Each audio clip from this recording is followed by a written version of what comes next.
Hello, welcome back to the next installment of Deepening the Discussion following World Travel Market London 2025, where we're taking the time to dig a little deeper and delve further into the areas of expertise of a number of our speakers and contributors. And today I'm delighted to be joined by Gergana Nikolova, who is the CEO of BehavioursMART. And just to give you a little bit of background on Gergana, who we'll get to chat to in a second, she is an international tourism expert and entrepreneur who believes that better business performance and positive impact go hand in hand. As I said, she is the CEO and the co-founder of BehaviorSMART, which is an organization and a business that brings behavioral science right into the heart of hospitality and tourism. And their promise is that they help business cut costs, boost guest satisfaction, and improve staff morale while also delivering strongly on sustainability outcomes. So, Gergana, hello. Great to be chatting again.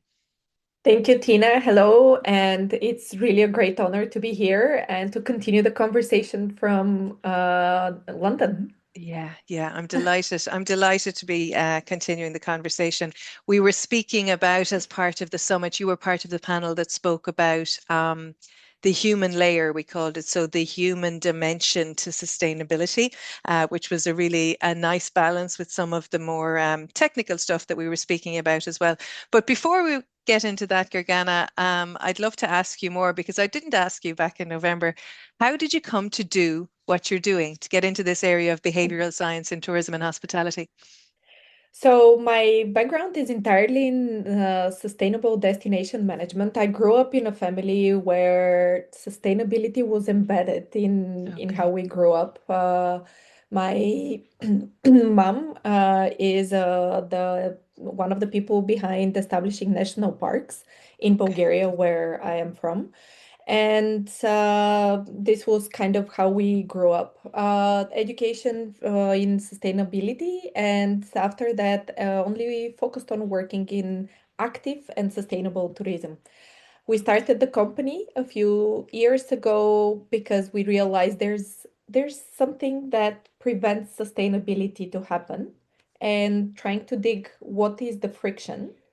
We started Behavior Smart with Milena, who is the co-founder and the scientist behind what we do. So Milena's your sister, isn't she? Milena is my sister, Mm. yes, and we are super fortunate to be able to complete each other, to complement and complete each other in what we do. So she's the scientist, I'm more the business person. Okay. Now we have more people on the team, including tech and other experts, second behavioralist. Yes. So we're slowly growing and kind of not only two people company, Mm. but it's fantastic to be able to work with someone who you trust no matter what. Yeah. I can imagine, and you can be honest with all the times, Yes. which is brilliant.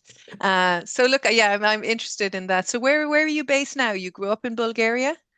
Grew up in Bulgaria, but actually, my father brought us to the US when I was 6. He was a visiting professor at Mm. George Mason University. His focus is on non-military ways of solving problems. So, Okay. again, speaking of sustainability and human thinking and also diplomacy, it is Yeah. the other part where which shaped me who I am and Yeah. doing what we do.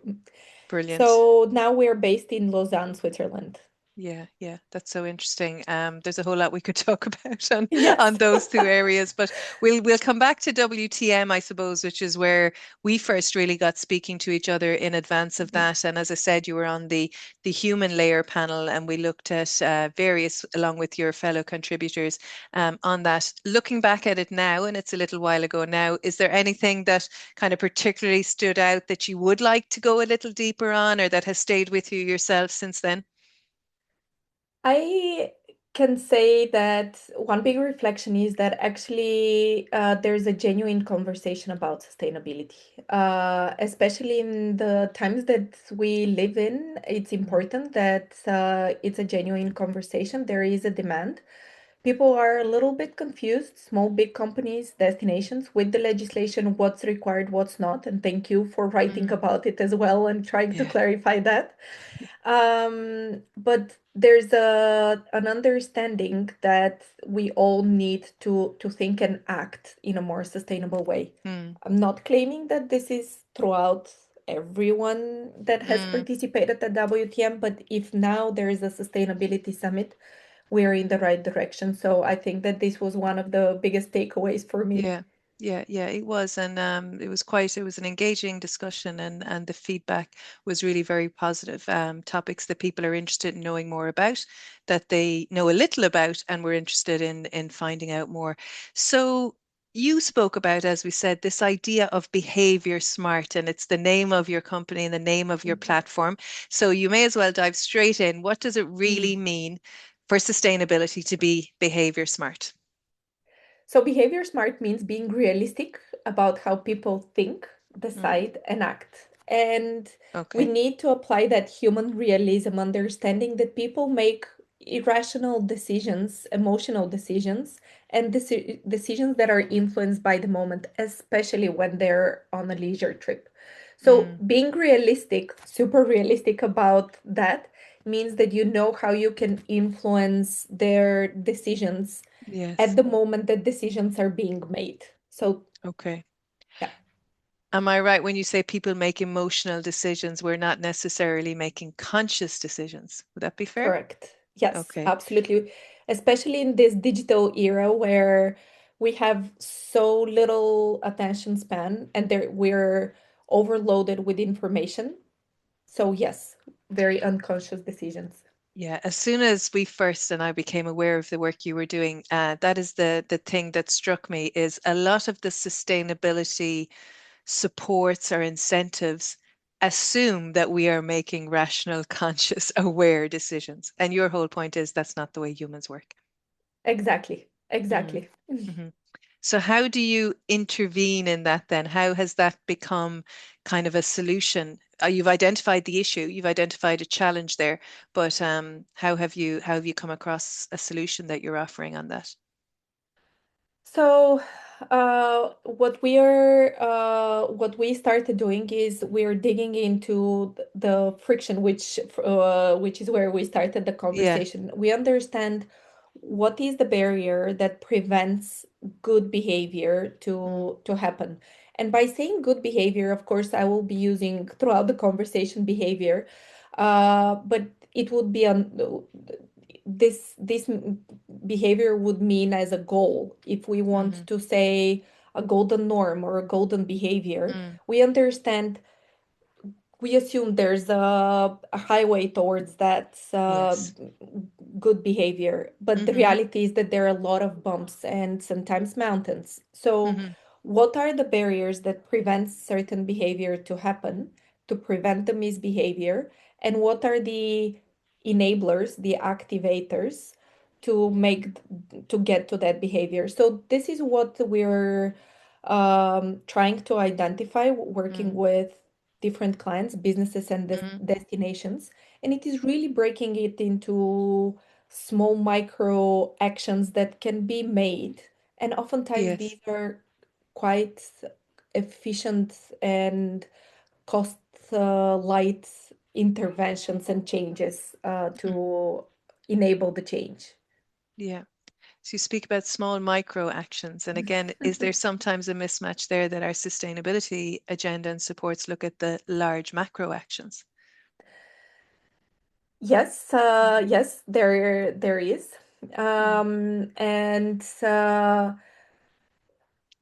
in general, the big challenge is that sustainability is already perceived as a huge challenge, as yes, a yes, complicated topic. yeah. And this inevitably becomes a big barrier for whoever needs to start the focus on more sustainable operations. Yeah. And what we are trying to do is we're saying we are not able to move a mountain, but there are small steps that you can do so that you can actually conquer bits and pieces of it. Yes. And if we are holding hands, it's more likely that we will get together to where we want to achieve. So again, the macro strategy, Yeah. we're trying to break it into smaller, achievable steps and see Yes. who can contribute to which part of it. Okay. Yeah, absolutely. Breaking it down. So an idea you spoke about at WTM, and I heard for the first time on a learning journey to Iceland, actually, where I think you have done some work, was the idea of the first mile. So I'm going to let you expand on that a little bit. Absolutely. It's a concept that, yes, we introduced throughout the Nordics, and the first mile focuses on making quick progress now.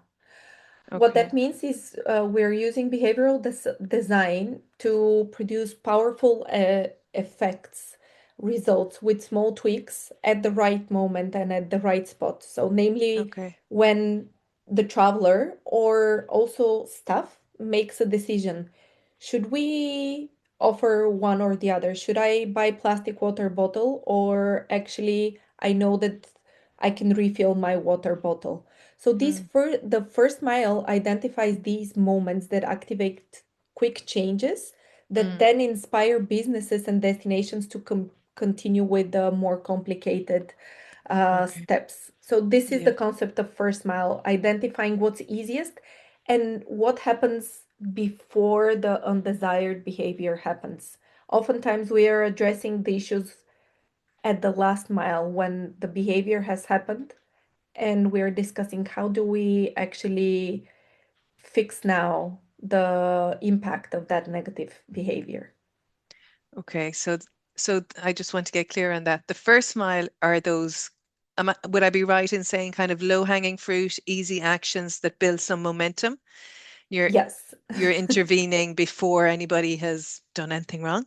Is that right? Yes, at the beginning of the process, and they're easy, simple, and effortless. And doable, yeah, doable. And so the last mile then, yeah, I was wondering if there's a first mile, is there a last mile? And Yes, you mentioned it there, yeah. the last mile is namely when the misbehavior has happened and we are trying to retrospect Yeah. the result and what has happened. You're trying to mitigate the result. Yeah, it makes a lot of sense what you're saying. In practice, where do businesses or yeah, businesses I'm going to say or experience providers, where do they most often get stuck?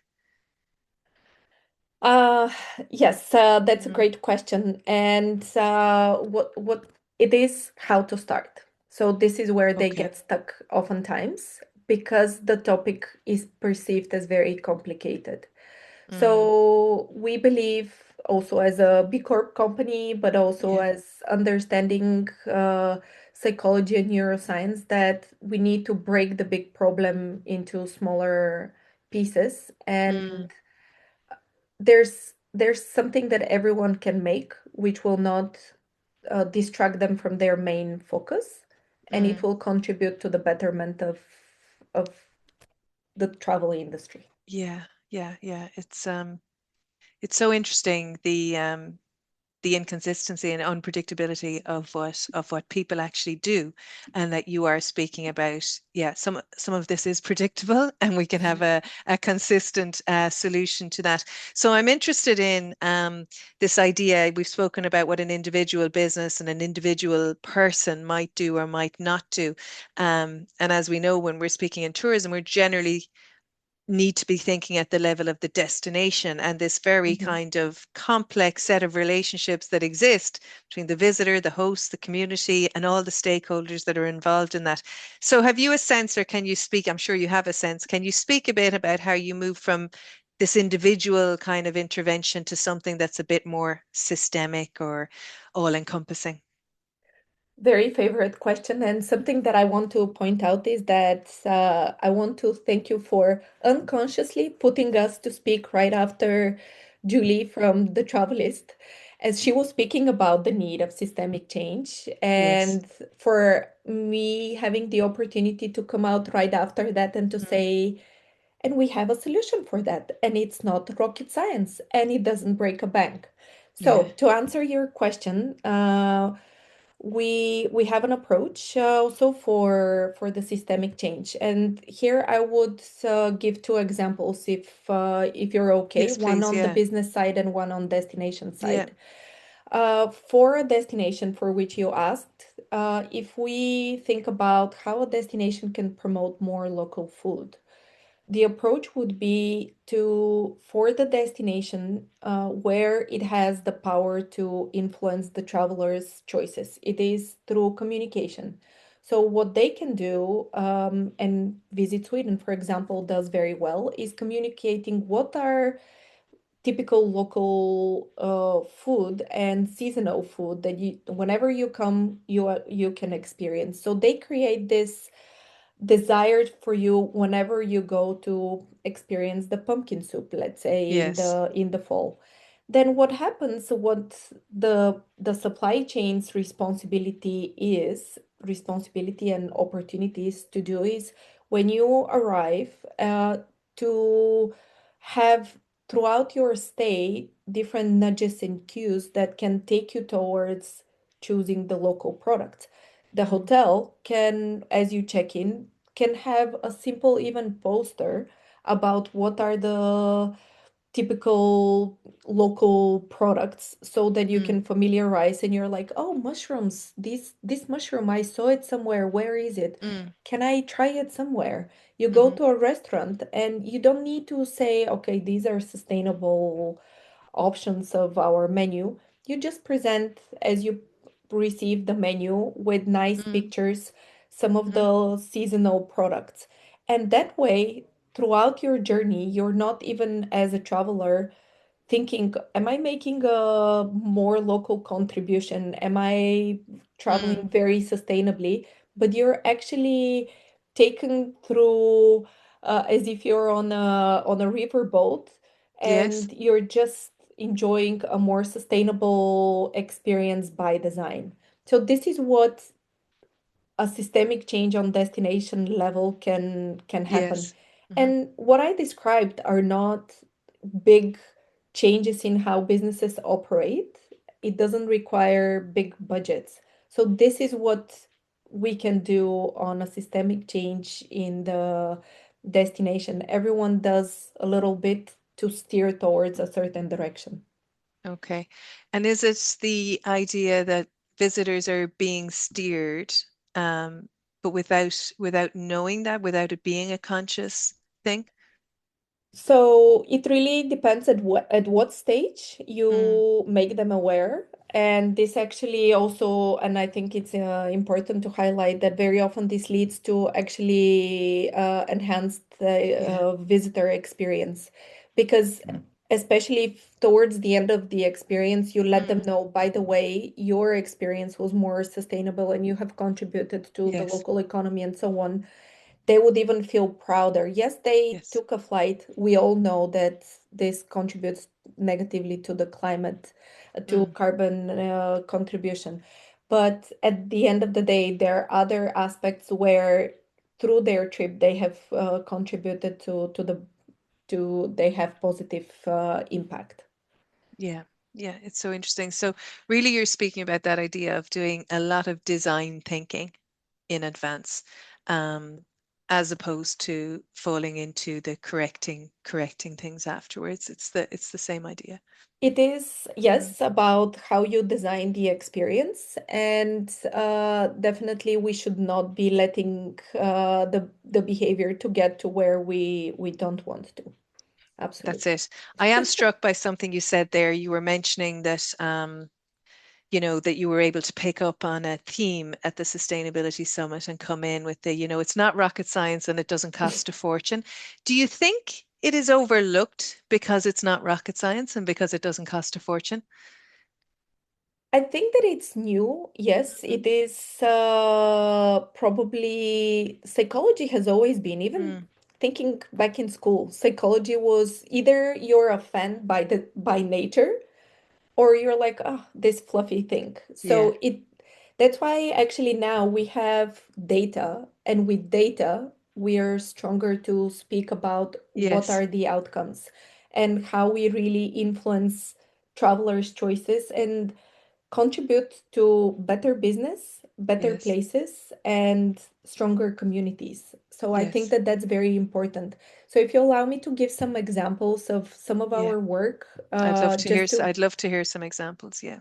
great. So one of our favorite examples is from the Nordics, where we managed to work with a hotel, lowering their energy consumption by 24%. And how? By lowering the default temperature in the room and Yes. adding very appealing signs that we have set up the temperature which is healthy for your body in and out with the big temperature Mm. difference. And we're leaving local socks for you, as this is how we stay warm in the Nordics. It is 24% reduction of Yes. energy, the environmental impact. There's a huge financial impact, and their guest satisfaction actually really increased because people really felt homey in the Nordics. And they just didn't feel that there's a need to adapt the temperature. What very Mm-hmm. often has been happening before that, people come from outside where it's cold. Yes. They put the temperature high. After that, they become warm. They open the window Yes. and you go through this cycle. So Yeah. it Yeah. is Yeah. that simple thing. Yes, communication exists. Here I want to point out, we know there are the signs Mm-hmm. not to throw your, I mean, to Yes. change your towel and so on. Mm-hmm. But there, why this educational message doesn't work is Mm-hmm. because there the claim is you're saving the planet. And Yes. when you just don't believe you're saving the planet by Yeah. one towel. But if you Yeah. actually make a very appealing communication, this is when you trigger the aha moment. And again, nowhere it was speaking about environmental impact. It was just Okay. about your well-being. So, and I can share a few more throughout the Yeah, conversations, I other would examples. I really would like to hear more examples. And I think you've hit on something there that's a much wider conversation that I have regularly and have been having for years, is that, that word sustainability, even where you've done a lot and you're very comfortable with it, is not it's not your visitor facing language. Um, and people really do struggle with that. Well, where do I use it? And if I can't talk about it, then what about that? But I don't know if you've more to add on that. It's like you say, speaking about things that deliver sustainability outcomes, but actually, framing them in terms of what the visitor gets from that, or what your employee gets from it, or like you say, that warm emotional feeling. It's an emotional feeling people get, really. It is an emotional, and people go on vacation, on leisure trips Yeah. for the experience. So anything you do, you need to connect it with the experience. If Yes. you distract them, just again going back to the river and the boat Yes. analogy, I mean, you can't expect that they will step out unless they're on a raft and there's a very fast rapid, that you would expect them to take out the boat and carry it, and after that bring it back to the boat. If you're in Rome in August and you have not been informed where are water fountains, you will buy plastic water bottle. But Yeah. if you if someone has prepared you to bring your reusable water bottle and you know where you can refill it, it's much more likely that you will not opt in for a plastic water bottle. Of course, yeah. A few Have you another example? So, Gergana, I really like that one. It's very practical what you shared already. Great, thank you. Glad to hear that. Another example is from Skåne in Sweden, where we worked with business events to promote local food. So actually, when we were measuring the impact, only for 2 weeks, we were able to achieve 12% uptake on local food at events. And the interesting aspect is what we did is we changed the signs of the food, of local food, with more colorful signs. The other ones remain black and white. So this actually attracted visually more attention, Okay. and people would read and would opt in for the local products. In addition to this, uh, we encouraged the local businesses to remove orange juice. And this was a very interesting experiment Okay. because it is perceived that always for breakfast you need to have breakfast. People expect there will be orange juice. Mm-hmm. So there was a big hesitation by the businesses to entirely remove it. So some kept it under the counter. But actually, what we did is we helped them because Sweden, especially this region, is very rich on berries, apples, Yes. and pears. So actually, on these signs, it was mentioned that the pears or the apples from where the juice is are from 10 kilometers around the venue. Yes. And actually, people did not seek orange juice. People were Mm. totally okay. But when there were no signs, people actually were getting frustrated. So again, it is communication. It is the right communication at the right moment. Okay. And again, actually, at the end of the period where we were monitoring the results, people marked the higher satisfaction with the Okay. event's food. So Yes. another There you example go. like this There for you go. again That's local food and yes. okay. Okay. So it's like a gentle guiding, really, toward the desired outcome for the destination managers. Would the what you're speaking about and the examples you're giving really for me stand in contrast to a lot of the compliance type of conversation we have around sustainability. So it's very much, it's like, it's almost like speaking with children. I don't mean to diminish that. It's like, make the positive behavior the more attractive behavior. Um, am I being too simplistic? You're not you're not too simplistic Mm. because it requires actually a lot of testing. And Yes. Okay. it may work at one place, at another, it may not work. And of course, I am highlighting these results. At the same time, there are 3% and 5% results, which are also to celebrate because if many businesses reduce food waste by 5%, we will, at one destination, thinking about ecosystem level, it will be a huge impact. Yes. And this is, I asked if I can give a business Mm, mm, ecosystem example, and this could yes. be the other one for food reduction on, let's say, one hospitality group. Again, by providing certain cues and smart design, we have cases where we have reduced food waste by 70%, 75%. Wow. So That's a this huge could be, statistic. Yeah. it is correct, yes. So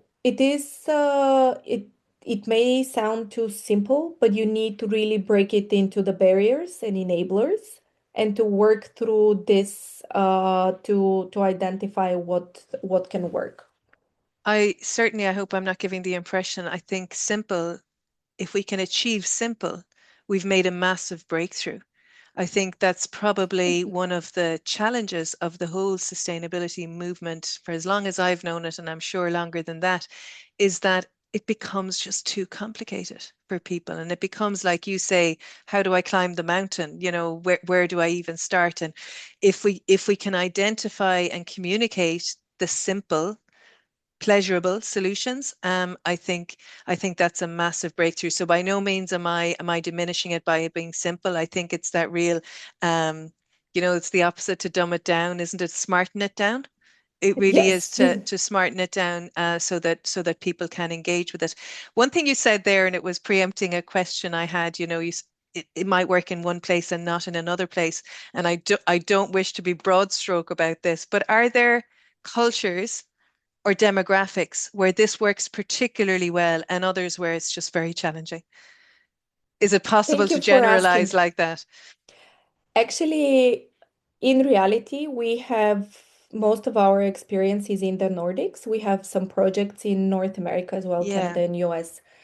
But we have a very interesting project in India. And Okay. with the big population there, also you can imagine the massive Yes. opportunity.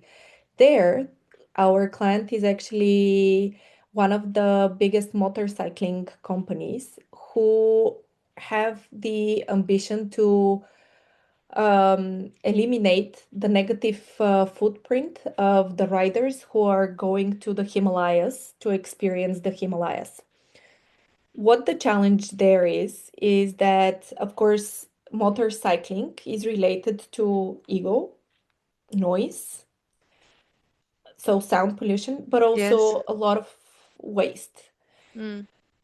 All throughout the Himalayas, communities are dependent on these travelers, and we are speaking of only organized riders are 10 million that we are working towards changing their behavior.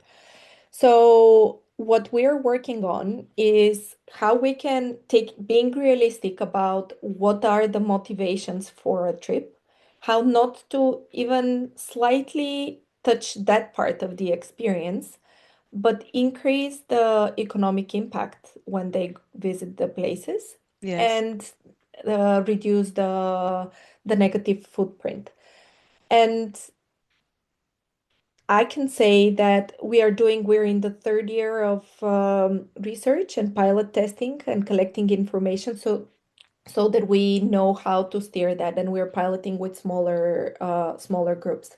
Yes. So with the right appealing communication and tweaks in the design, you can achieve results anywhere because you're not asking any person of diverse culture to do Yes. something which is against their nature. Yes. You just take them on that boat Okay. and they're there for the experience and you design how the experience should be. You design the experience with the positive outcome in mind. Yeah, Yes. it's so interesting. In this world of extreme acceleration of technology, AI, the virtual world, the ever blurring of what's real and what's not, which is, yeah, it just seems so intense right now. And this is a loaded question. Why is this part of human behavior so important? Especially in the travel industry without human touch, it will never continue to be travel industry. And there needs the human experience is in the core. So behind the AI, behind the design of everything, again, the human touch stays. And at the end of the day, we have seen at luxury experiences that they have gone through being welcomed by robots. And now, what costs most expensive? To be welcomed by a human and treated well and taken care of by a real human. Yeah. So the human aspect will remain always in the core. I personally don't feel threatened by all the tech and AI. It will continue prompting us to be more creative and adaptive, but technology without our brains cannot get too far. So we just need to use our brains and Yeah. know that Yeah. we are stronger. Yeah, and again, that's a whole other topic we might have to come back to again. But I do agree with you in the sense, tourism and travel has to happen in the real world, real places, real people, and that element of it may become, just a sharper focus in an increasingly technological world. And I wonder your expertise, for example, in your angle that focus in on what irrational humans do. It's really so different to what, the predictability of what technology can do. And I think it's a fascinating area right now. It is. Yeah. We rely on it. Yeah. Definitely, we use it because we Mm, need to stay ahead. And in reality, it helps us actually stay focused again where our expertise is and mm, rely on that yeah. massive opportunity through technology. Yes, exactly. Yeah, it's that balancing of those things in pursuit of the greater goal, that ambition and the mission you have set for your organization and that you partner with your clients on. So we're coming, I suppose, near to the end of our time here, Gergana, and I'll ask you the big question I've asked everybody who has participated in this. If you were to leave a question or a thought with those who have thankfully taken the time to listen to us, something that they might ponder, that might shift what they think or whatever, what would that be? Um, if you are in the travel business, most likely you have some power to design experiences or choices. So, are you sure that any of your work steers your clients towards good behavior and the behaviors that you would like to see them hold and show? Yeah, it's almost like raising your own awareness. I think there might be people listening. I'm listening. I don't deliver visitor experience, but I'm going, are there things I just haven't thought about that are leading to a negative behavior that I haven't realized that it's the way I designed it that is causing that? Do you find that happens or people have that realization? Yes, there are a lot of aha moments, and I can give an example Yeah, of please, please. we were at a workshop in Kirkenes, very north in Norway. And Yes. at one point, there was one of the participants asked for the microphone, and she said, listening and going through these exercises, I never knew how much power I have towards better behavior of my travelers. I've always been frustrated and I've always pointed fingers to the others. And now it's in my hands. It's scary, but it is in actually in my hands. And that brings a lot of responsibility, but also a lot of empowerment, doesn't it? It's how much you can actually influence when you raise your awareness like that. And Gergana, closing sorry? to say that, and by closing, saying that Yes, they're effortless, really effortless tweaks. So, yes, it is responsibility for everyone, but there are small and easy steps. brilliant. Effortless tweaks that I think you said earlier, they're not rocket science and they don't cost a fortune. So I think that's a message many people will be interested in hearing. And it's certainly a message you have, Gergana, and a solution that is very much about that word empowerment, what you can do as a host and how much that empowers your visitors in an effortless way, in a way that's effortless for them. Because I think that's a big hurdle for a lot of hosts. They don't want to be sharing guilt or responsibility or instruction with their guests, and they don't want to come across as we're fantastic, look what we're doing. It's that effortless nature of it. It's a really good word for it. So that's a lovely way to leave it, Gergana. Thank you so much for that ray of positivity and for sharing all of those ideas with you. Gergana Nikolova from BehaviorSMART. Thank you very much. Thank you so much, Tina. It was fantastic opportunity to share more. Yeah, loved the conversation. Thank you. Thanks. Bye.